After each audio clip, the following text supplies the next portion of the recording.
Oof, that was rough. Guess I missed all my shots there. How do you think I respond in this situation? Do I shake it off like nothing happened?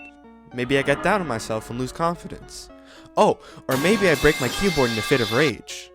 Well, it's actually none of those, because as a defined individual, I realize that the most important thing to remember is that at the end of the day, it's pixels, and the number of different outcomes for the reason it may have whiffed is inconsequential to the things that actually matter. Wait, what am I doing? Why am I changing? Oh my god.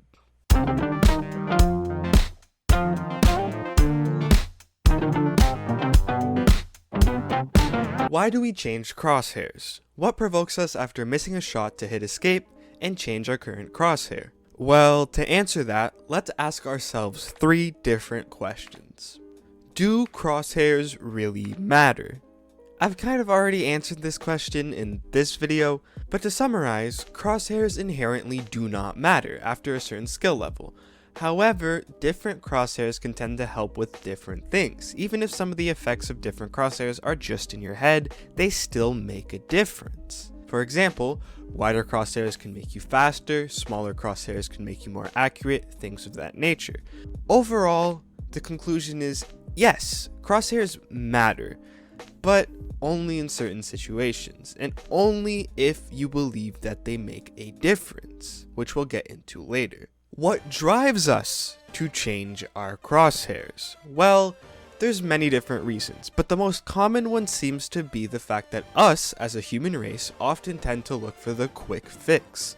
When something goes wrong, instead of trying to understand the real reason things didn't work out, we go for the quick fix, which in relation to Valorant just means if you miss a shot, you're automatically going to change your crosshair because it's the first thing you see, even if that was never the issue.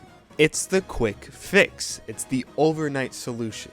Other reasons can simply be because you feel like something different that day. Even if you're just changing pixels, sometimes a small change can also end up changing your mindset. Or maybe I'm just batshit crazy and the concept of a reset crosshair only exists to me. Overall, there's several different reasons you might be tempted to change your crosshair. It's not a concrete thing, but there seems to be themes within it. What is actually affected by changing crosshairs? Well, the most common thing to happen is the placebo effect.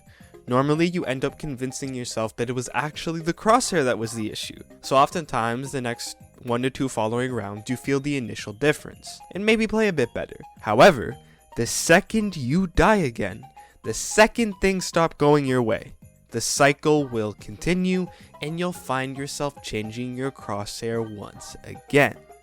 So, is there a way to combat this? Yes. Well, at least I think so. Let's talk about 2 different routes you can take. The first is fully leaning into the cycle. Now, it's not the same thing as succumbing to it, but instead it's to accept it, delude yourself 100% into believing that changing your crosshair will make you a better player. Instead of keeping it in your subconscious, bring it to your conscious and you will see a difference. And the second route is the opposite side of that same delusional coin. You need to resist temptation to ever change your crosshair. It's kind of like no fat but for your crosshair. That should be all the explanation you need.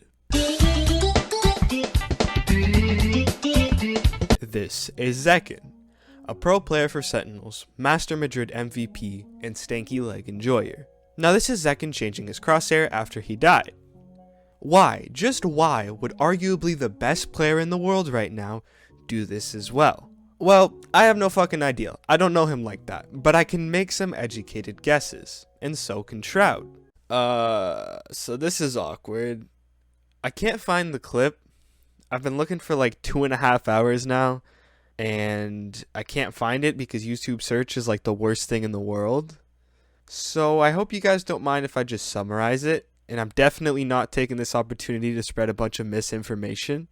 I would never do that. So anyway, Shroud's entire point about the clip was that, like, abortion should just remain a Anyways, Shroud's actual point in the clip was that players who change their settings / crosshairs often, someone like Tenz for example, can still perform even by doing that, because by changing his crosshair, he just genuinely believes that it's going to make him better. It's kind of like I was talking about earlier with the delusion thing, where you have to delude yourself into thinking you're better. These pro players do that, and that's the reason they can still perform even though they keep changing their crosshairs. It's not just him that does it either. If you've ever watched a C9 game this season and you've watched Oxy, especially, I can't remember specifically which one I was watching, but I think it was like C9 MIBR the first time. He had a different crosshair almost every round, and this is a pro match we're talking about. This is a pro bout, getting paid for this shit type of deal, and they're still doing it. So this doesn't just run deep inside of Iron, Silver, Gold, Immortal, Radiant. Nah, this runs all the way into pro play. This is an issue that expands through the entirety of Valorant, no matter your skill level, no matter how way you play, no matter how good or bad you are. Well, there it is. I hope I answered all of your questions on why we change crosshairs in Valorant. As always, I'm only answering the most riveting, the most important, the most groundbreaking questions on this channel. So, if you have any more of those, why don't you comment them down below? Anyways, have a very good day, and remember, if the sky outside is beautiful, it must be a Bob Ross painting.